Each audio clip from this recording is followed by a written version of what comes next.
Don't renovate your kitchen until you've seen these tips. Today I'm going to meet with my good friend Elsisnore from Splash of Charm, an amazing cabinet refinisher, and this project that she worked on in particular presents a lot of really fun and useful tips that I think we should all consider. Namely, the phased approach to design. This doesn't just go for kitchens, it goes for renovations in general. So stick around for this awesome chat that I had with her. Hello gang, I have Elsisnore back after a little while. 2 years. 2 years, wow. Time flies. And today we're at a project that I wanted to talk about. The first thing that I noticed when I saw this project was it's a two-tone sort of kitchen, but maybe not for the same reasons that most people would think. So can we talk about how that came to be and maybe where it's going to be? So we don't know where it's going to be just yet. We took a phased approach with this. We started off with the island. The reason being is because they were having a big pool party in the summer. Lots of people were coming and they wanted to get everything painted. And so they tried to DIY it. Classic. With some primer and weren't really happy with the results. They saw brush mark, paint wasn't really staying. We took over. We met that timeline, and since then we've had this open communication about how we want this kitchen to look. So it's been a year, we still continue to figure out what we want to do. What I love about your work is you're all about just taking the time that's required. A lot of contractors especially, they're so in and out. It's all about production, it's all about we need to get this done. Doesn't really matter what it's gonna look like, it just needs to get done. But I think a project like this, I truly love because you're taking the time to really get a true sense of what your clients need and want. So you service them in the short term by getting a nice little fresh look, but then also not rushing into things where you're kind of just making a decision for the sake of making a decision, which is, I think, really nice. You really get to know your clients. You get to know what they like because a lot of the times they don't even know what they like. And so we look at a lot of pictures, we bounce things off of each other through text. It becomes an enjoyable process. Which is a kind of a big deal. You want to enjoy what you're doing. One of the messages that I think I wanted to communicate to you guys is this idea of be okay with taking your time. Don't feel like you need to rush into things.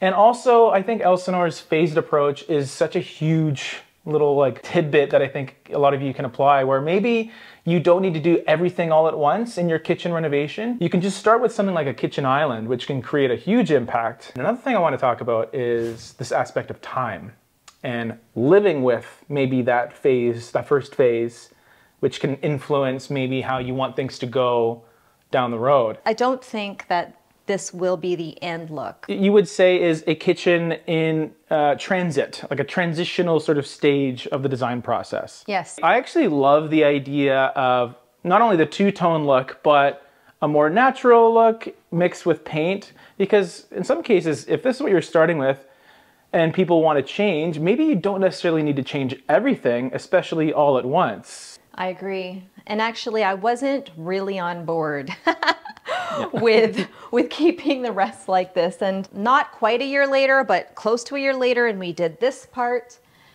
And the next steps are to figure out what we're gonna do with these parts. Let's talk about the color itself. Now, white kitchens, say what you will, it's timeless. It's clean. Which white did you end up going with here? We ended up going with factory white. So it's basically out of the box white. If it's the right choice for your client, it's the right choice. And it's not Chantilly lace. It's not Chantilly lace. That's all that matters. It's actually brighter. Brighter, even better. Is this a lacquer or just a paint? This one is a lacquer. It's a lacquer, okay. Yeah, yes. Lacquer, I feel like lacquers, they can create the purest, brightest, cleanest colors. So that makes sense. A lot of the paints that you can get, especially the pre-mixed ones in certain companies, they almost feel a little bit grayed out in some cases. Not this though, this is bright. Very bright. We're in a solarium right now. That's an extension of the home. But as you can see, the lighting also affects what it would do to the inside of the house. So this one's got yellow lighting. So it's gonna give that warmth to it anyways. They like the warmth, they like the wood, they love the outdoors. The lighting is always gonna be such a huge factor, especially with something like white. You're starting from a ground zero sort of baseline neutrality, it's white. So any light that hits it is going to influence whether it looks a little cooler, a little warmer. And the incandescent light, that warmer glow, I think, I'm a huge fan of personally.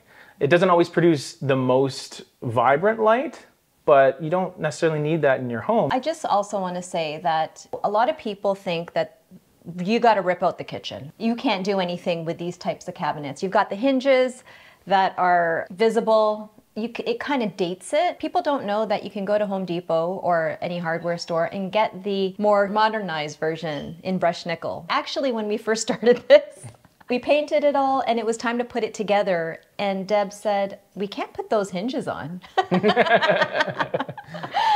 Like, we already had a game plan to change the handles. That was easy. But the hinges, I was like, okay, let me see what we can do. And we went out, we found the brushed nickel version. There are options. I think they're seeing that people just aren't ripping out their kitchens anymore. And they're working with what they have, keeping it out of the landfill. Absolutely. Better for the environment, and it looks great. And oftentimes I feel like that's the way to go. Like, just because, you know, you're doing a kitchen renovation, it doesn't mean you have to completely change the aesthetic of it, because it's still going to be part of your home. And what was originally installed usually shares some characteristics of other parts of the home.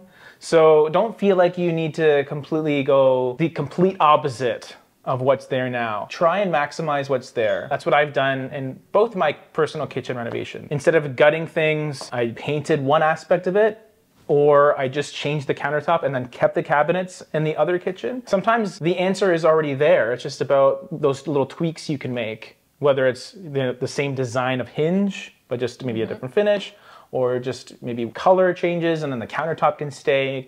Like, you don't need to just completely start from ground zero every single time. Another thing that I wanted to share with you guys is the possibility of wrapping your countertop. Sometimes you want to change things up, but you don't necessarily want to go through the hassle of getting natural stone or even quartz that is expensive, and in some cases there's some limitations depending on materials. Can we talk about this idea of wrapping? Actually, it excites me. I just recently discovered this company, Neohesive, in Mississauga. And my first experience with him was amazing because he had a catalog of different substrates that you can wrap with. Metal, wood, grain. There was texture on some of them. There were shelves that were installed into the wall, and rather than ripping out those shelves and putting new shelves, we found this wrap vendor through a friend, designer friend, Lionsgate Design. She shared this contact with us. They actually wrapped all of the self-checkout at IKEA. Oh, wow. And so that would speak to its durability. We can picture like a bunch of shopping carts. The flonk,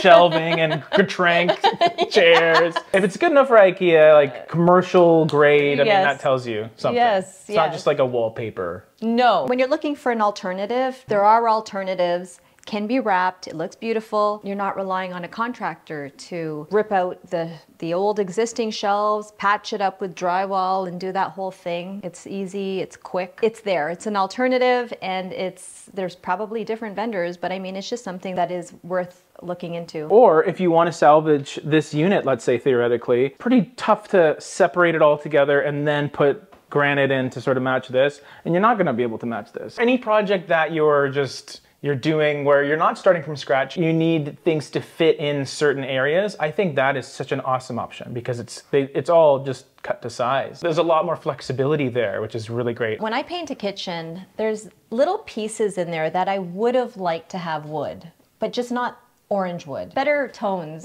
wood tones. And so now, learning about this service, I would like to do the insides of like microwave cubbies and just picking out accents, or maybe like if there's an island, and if that could be wrapped, you can wrap just the island, just not orange. Everyone should look at their kitchen differently and get excited about it. Planning different pieces doesn't have to be the whole thing because you'll get overwhelmed. Focus in on an area and say, what do I want this to look like? What would make me happy as I boil my water in the morning? It's an area that you spend every day in, right? So it's one that deserves care and attention, and also love and joy, and know that it doesn't always need to be an astronomical amount of money either. There are certain ways where you can achieve exactly what you want, but smartly and strategically, and maybe not all at once, maybe just bit by bit. There's also another project by Elsisnore right over here that you can check out.